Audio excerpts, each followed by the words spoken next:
Hey, it's Aaron from GameEnthus.com, and today we're talking about Courtisans. Courtisans is a set collection, take that in-game bonus game designed by Romaric Galonnier, sorry if I'm mispronouncing your name, and Anthony Perone, with art from Noemie Chevalier. It plays from 2 to 5 players and was published by Pandasaurus in the US. Let's take a look. All right, this is what a 3-player setup in Courtisans might look like, where each player is going to have 3 different cards. Types of cards players can have are going to correspond to the various families. This is essentially the Queen's Court. That's the Queen.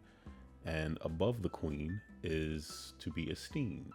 Below the Queen is to have fallen from grace. Players are going to try to place cards in the esteemed area or in the fallen area in order to get themselves points and hopefully remove points from their opponents. So all the cards are going to correspond to the various colors and symbology. So the fish is going to correspond to the family that's purple over here, well, sort of an indigo. The elk is going to correspond to that family, and so on and so forth. So there are different types of abilities. So this particular card is a noble. You can see the crown in the corner and the crown on their head as well, which means that's basically means it's worth 2 cards. Instead of, so wherever it goes, it's worth 2 and not 1. So this was in game, and then you had this noble card here and this card here. It will be 2, -1, which means this is now worth 1. So every one of those you have in front of you, you get a point.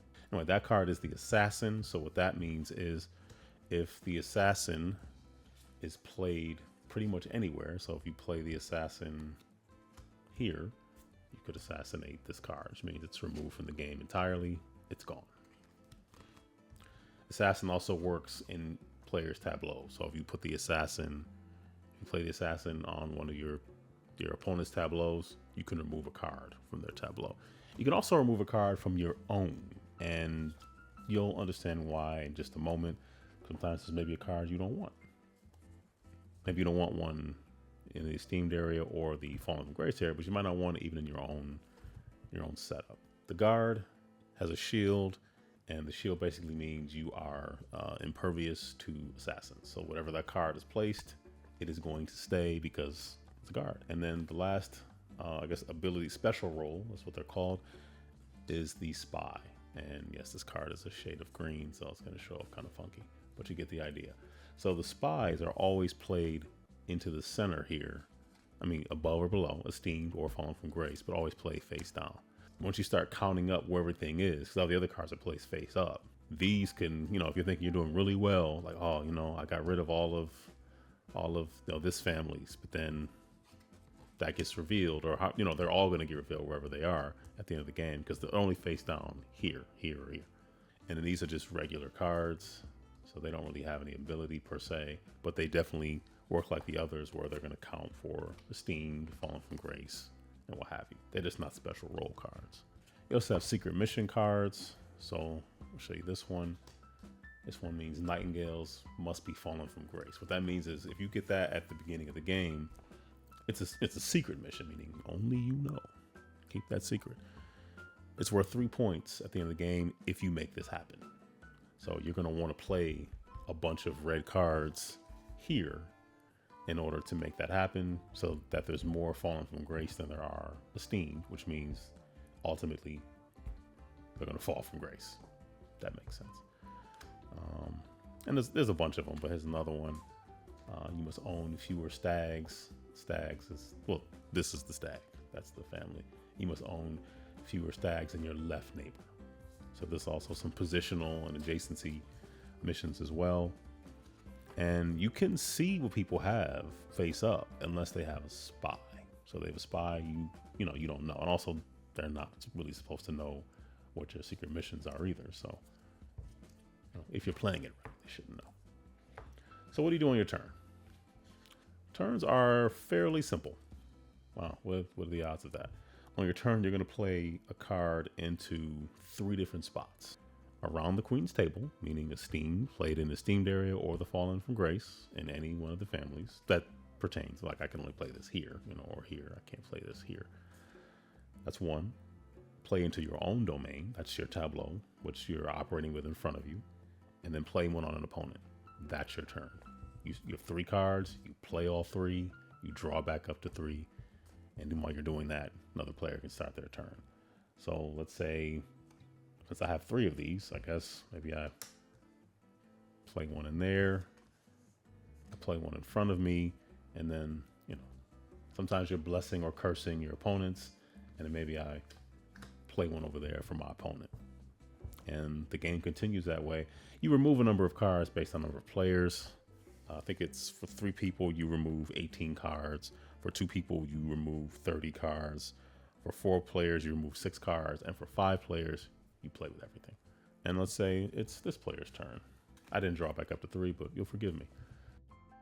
So if you can see all the various scores for the only 3 cards around the Queen's Court, that gives you the value of those cards, which ultimately just becomes 1, -1, or 0. I mean, well, 0 if there's nothing there, or what's between esteemed and fallen from grace cancel each other out and make it, or tied essentially, and make it 0. So as you can see, the scores are up on the screen. I'm re-recording this because I kind of over and under explained at the same time. And given the scores of given the values of the cards in the Queen's Court, now you can see the values of the cards in every player's domain/tableau. So yeah, a lot of words were said. Some things need to be re-explained.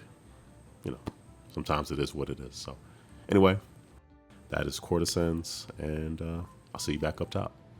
Typically, I'm not wild about games where I don't have a whole lot of agency, which, I mean, if you think about it, that is a lot of games. But this is a game in particular where, regardless of what your goals really are, there's not a whole lot you can really do if things aren't going your way. And I don't care. I like this game. The first time I played it, I think we played like 3 times in a row. It's just fun. Like, as someone who likes to say they play games just for fun, which is another way of saying you lose a lot, I just dug this game. You don't have that much control over whether or not a certain family or families end up esteemed or fall from grace, any of those things. And that's completely okay. I just enjoy it. I mean, the turns are pretty simple. You place a card in front of one of your opponents. You place a card in the Queen's Court, and you put one in front of you. That's what you do. And it plays pretty quickly, and it's the kind of game where I typically want to play more than one full game. I enjoy it. I like the mat it comes with. I think the art is pretty nice. It's quick, it's snappy, but there is a little bit of wiggle room for you to sort of manipulate things in your favor. And then the spies just completely throw everything out the window, because as soon as you think, oh, hey, I didn't get that, or I'm going to get this, you flip over those spies at the end, whether they be in front of your opponents, in front of you, if you forgot what they were, you can look at them. Or in the Queen's Court, and that just completely can flip the game around. And you thought you're doing well, and no, you weren't. That is Courtisans. I dig. I like this one. Yeah, I like Courtisans. So, and that's gonna do it for me. Thank you for watching. Take care. Stay safe. Be blessed.